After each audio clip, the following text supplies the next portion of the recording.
napag-usapan natin ang patungkol sa paggalaw ng laban nitong si Levelzard at Milim, kung saan hindi magtatagal makakarating ito sa may Sacred Tree. Pero bago natin simulan itong video na ito ay i-roll muna natin ang intro. Hello everyone and welcome to my channel, ang inyong source ng Tagalog na Tansura Contents. Sa channel na ito ay pinag-uusapan natin ang mga nangyayari sa may Tansura Universe. So without further ado, let's get into the video.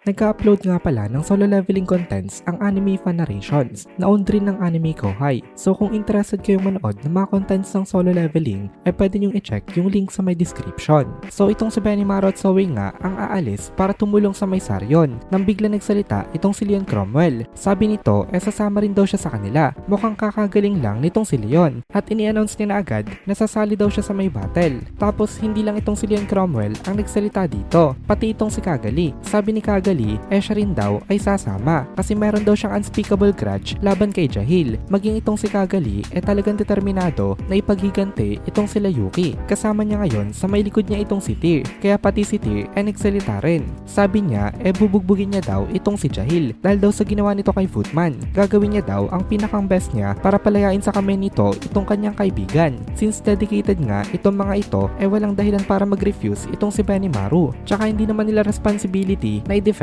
itong Tempest kung sakali man na merong umatake dito. Kaya inilaw sila na sumama nitong si Benimaru. Ngayon umalis na sila dito sa may labyrinth. Pero kahit na nakaalis na dito itong sila Benimaru puno pa rin ng activity itong labyrinth na ito. Patuloy pa rin sila sa paggagather ng mga info. Ang mga information na nai-gather nila from all over the world inire-report nila agad kay Benimaru. At lahat ng mga workers dito silently na nananalangin na sana daw walang mangyaring masama sa kanilang mga kasama. Ipinapanalangin rin nila na sana daw makabalik na ligtas itong mga ito. Pero unfortunately nakareceive na naman sila ng isang malala na balita. Ito naman galing kay Adalman. Sabi ni Adalman nakarating na daw ang mga Titan Army sa may Long Wall in the desert. Nagkatotoo ang prediction nitong si Benimaru in the worst possible way kasi meron nga rin palang kalaban na capable na mag-teleport ng isang buong army. Kaya ngayon without any mercy nagsimula na rin ang battle sa may Roberius at dito na natatapos ang chapter 2. Ngayon diretso na agad tayo sa may chapter 3. Ito ay pinamagatan na The Quake of the Titans. Sa may border sa pagitan ng Barren Lands at Western Nations merong isang mahaba na wall structure. Ang tawag nila dito Long Wall. Ito daw ay inibuild nitong sila Ruminas para protektahan ang kanilang nation sa mainit na buhangin na galing sa may Desert of Death. Ang Long Wall daw na ito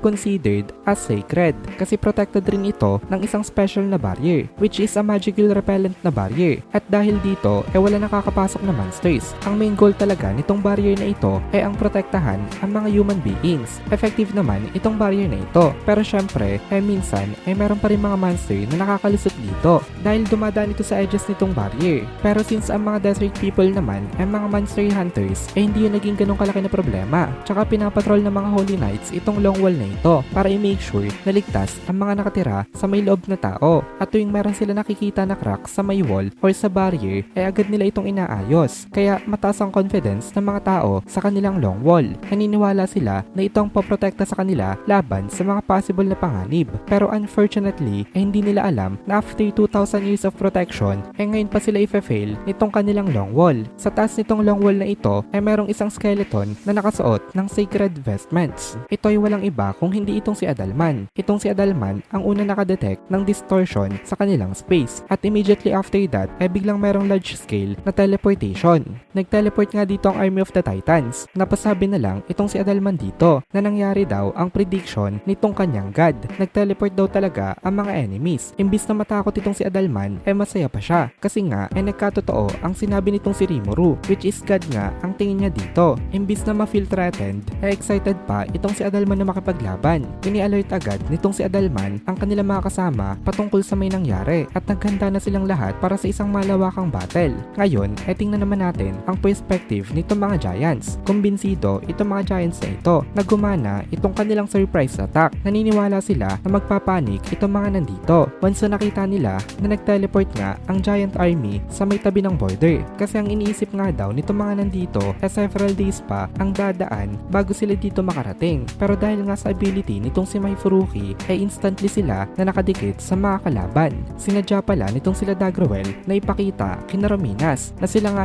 nagmamarcha para mahuli nga off guard itong mga ito once na nag-teleport sila. Pero nakita nga nitong sila Dagruel dito na mukhang nai-anticipate na rin pala nitong sila Ruminas itong tactic nila na ito. Nakapaghanda na pala itong sila Ruminas ng kanilang countermeasures kasi ngayon fully prepared na agad itong Roberius para sa invasion nitong mga Titans. Kahapon lang daw mukhang hindi pa handa itong Roberius pero bigla daw itong mga ito na nakapag-build ng isang defensive structure para mag-respond sa kahit na anong situation. Ang majestic daw nitong Chain Titan Army kahit na napakalayo pa rin naman itong mga ito kitang-kita daw agad itong kanilang mga forces. Itong mga giants daw puno ng malalaking muscles. Iba't iba daw ang mga giants na naandito. Meron daw ogres, cyclops at multi-armed giants at papalapit itong mga ito nang papalapit sa may walls nitong sila Adalman. Pero tumawa lang itong si Adalman nung nakita niya itong army na ito. Sabi ni Adalman napaka-spectacular daw nitong site na ito. Mukhang medyo magiging challenge daw ito para sa kanyang mga maliliit na skeletons. Nag-reply naman dito itong si Sheon na bakit daw medyo lang. Kaya nag-reply itong si Adalman sa kanya. Sabi ni Adalman medyo lang daw kasi may hirapan daw sila pero for sure daw ay silang mananalo. Hindi rin talaga gusto nitong si Adalman na magpatalo kaya hindi siya nagko-complain bago magsimula ang kahit na anong battle. Tsaka kaya rin confident itong si Adalman dahil sa nature nga ng kanyang army. Skeletons nga kasi itong mga ito at kahit na mamatay man sila sa laban madali lang sila na may revive gamit ang kanya necromancy na magic. At dito na muna natin tatapusin itong video na ito. Kung nagugustuhan mo itong mga videos natin ay please consider joining the membership para mapanood mo na agad ang mga kasunod na part dahil palaging advance ang ating mga members. Also ay please consider leaving a like at mag-comment ka na din para ma-boost naman tayo ng algorithm.